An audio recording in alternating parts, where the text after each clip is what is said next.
Of course, there are quite a number of challenges, George, and one of them is budgetary, in the sense that the Commission, the Ombudsman's budget is projected at 1.2 billion, but we get almost half of that, which then means that by the time you pay salaries or the recurrent expenditure, you're left with very little money in terms of programs.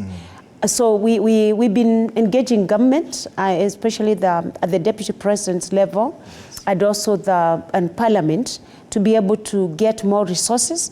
But of course, we understand that the economy is not where it should be in terms of ensuring that each of us should be able to get enough. So we are trying to work with what we have, and that is why we were able to partner with the Ministry of Public Service to be able to get our officers to sit in the Huduma centers, and it's something that is ongoing. But we also work with partners.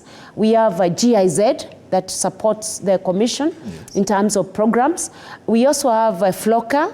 FLOCA is an arrangement with the development partners in Treasury. It's a financing locally led climate action program, and FLOCA has been supporting the Commission to ensure that we get to the counties and be able to train the county governments in terms of complaints management. So we have done quite a number of rounds to the counties, going to visit the governors, they're getting the county employees and training them on complaints management. We are also moving towards, we signed an MOU, a Memorandum of Understanding with the Council of Governors, and one of the things we agreed upon is to establish a county government administrative ombudsman. Because the law, according to the Commission on Administrative Justice Act, Section 8, it requires the Ombudsman to be able to support establishment of complaints management structures in the national government and in the county government. So what we've done is agree with the counties that they need to employ a county government administrative ombudsman who then receives the complaints from citizens within the respective counties, and these complaints are resolved at source. So that is a program that is ongoing.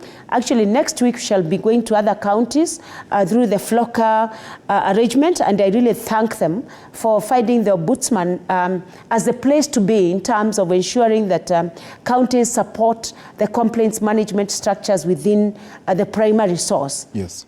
We've also been able to ensure that we come to TV47, and among other vernacular stations, among other partners who are able to give us the airtime to be able to speak to Kenyans. And we are also doing a lot of Ombudsman Mashinani. And we are moving. Is that coming along, Ombudsman Mashinani? Are Kenyans understanding what you're doing really? Are they coming out in their numbers?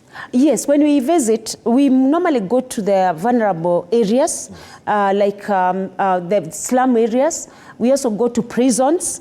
We also go to areas where we find people have been left out, so to speak, and we are able to train them and tell them, sensitize them, and tell them what the Ombudsman does for them, and then we allow them to lodge their complaints. Those who have complaints are able to lodge those complaints. We went to, during the devolution conference, we set up tent in Eldoret, where there was the other tents that had been established by the counties. And we were able to get so many complaints from the Rift Valley region.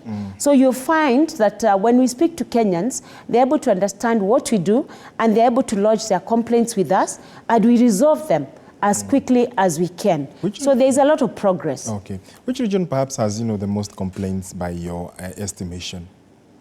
I think all regions have complaints.